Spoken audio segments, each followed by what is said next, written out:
It's time for the story of Creature Discomforts, parts 1 and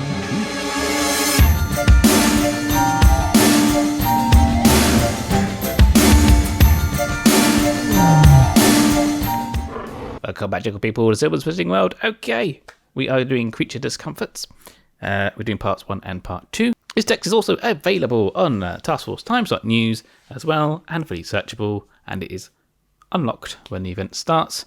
Also, if you go onto the quick references, the quick reference will also have a link to the storyline, and that will actually go live ahead of the event as well. But you have to click a button to get there, so you don't accidentally get spoiled.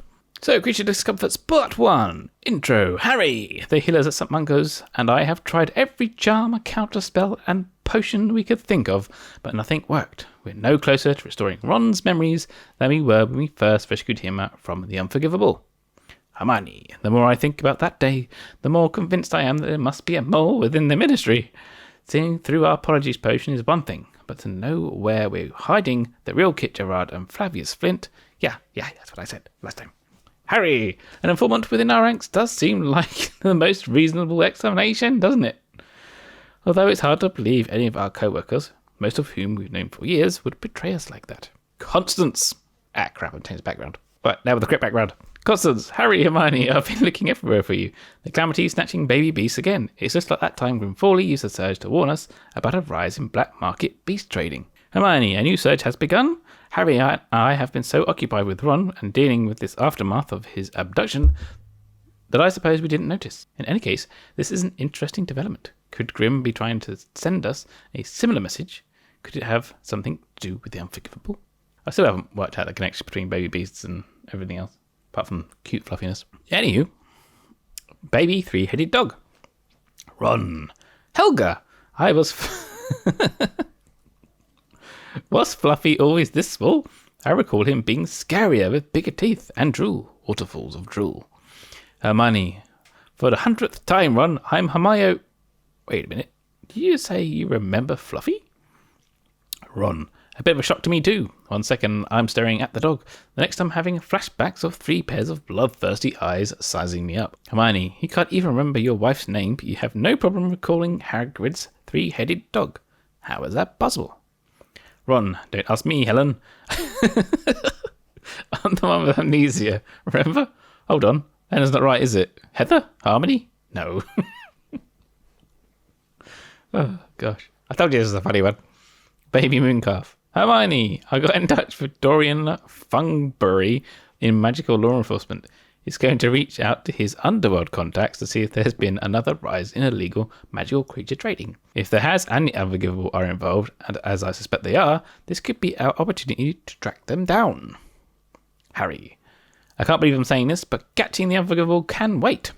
Ron's suffering. He's depending on us to help him. Our priority right now should be doing everything in our power to get his memory back. Hermione, I know you feel responsible for what happened to Ron and place the burden of healing him on yourself, but we need to be realistic. The best healers in the country spent months unsuccessfully trying to restore Kit and Flavius's memories. Our methods clearly aren't working. The Unforgivable, on the other hand, must have discovered a way to reverse the spell recently too. Why else would they suddenly be so interested in getting Flavius back, despite willingly abandoning him? Which is what I was thinking in the last set of things, like why would they bother having someone back? The question is actually who obliviate him, the guy in the first place, because, well, obviously they didn't obliviate him because they need to unobliviate him to get him more useful again, and it obviously wasn't anyone in the Ministry that obliviated him, so it must be a third party, which I assume is Grimm. Though why Grimm would obliviate him and send him back is kind of beyond me. Because if they wanted to send him back as being useful, then they would have obliviated him in the first place. And oh my god, my brain hurts. Wait a tick.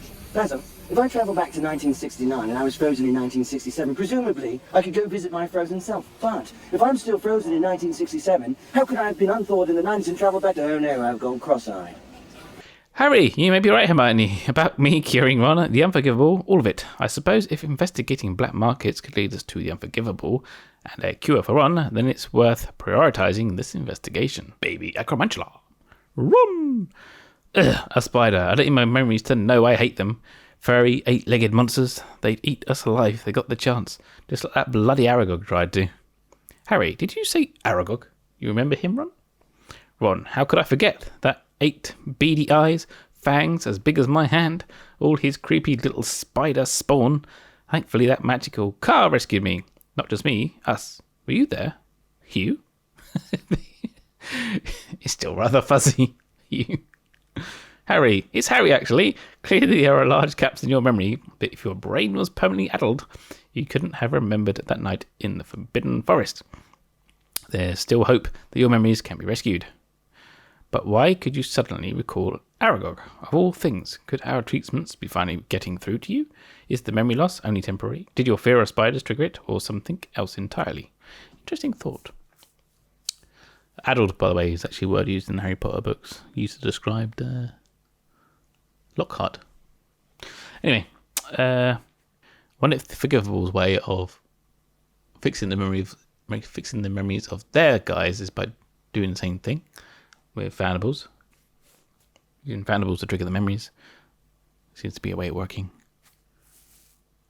So, if Foundables unlock the memory, it's not a normal kind of memory wipe charm, right? So maybe the whole thing of going in or out of the calamity somehow, like an alternate dimension, wipes your brain on the way out. Perhaps him. Bottle of acromantula venom. Harry, I've been thinking about this informant theory of yours. How do we even go about proving or disproving something like that? Pointing fingers and throwing out accusations would just make the whole office defensive and paranoid. Hermione, I have something in mind, but I'm afraid I can't say more than that. Harry, why, you can't possibly suspect that I am the mole, can you? Hermione, no, or at least not willingly, but I can't rule out the possibility that you were under the Imperius curse.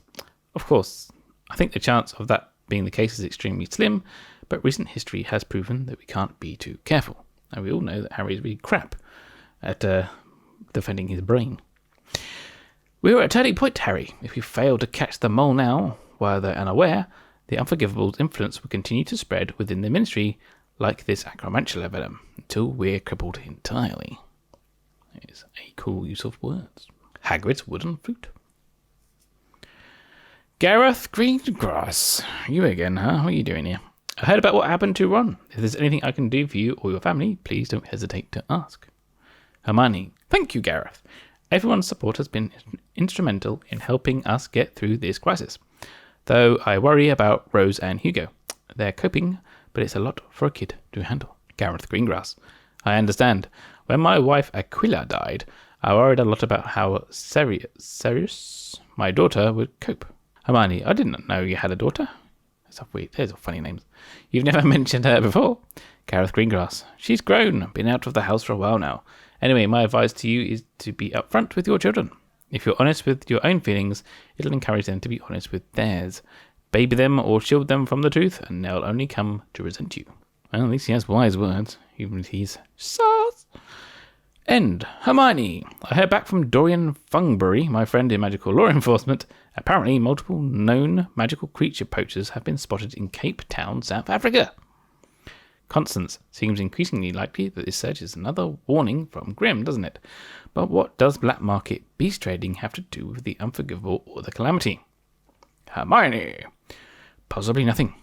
We don't even have any definitive proof that Grimm is manipulating this surge, just a strong suspicion that he is. But to borrow Harry's words, if there's even a small chance that the Unforgivable could be involved, you ought to pursue it. After all, they may hold the key to restoring Ron's memories and stopping the calamity for good.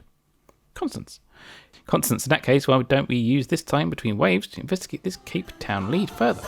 That way, we'll be ready to count.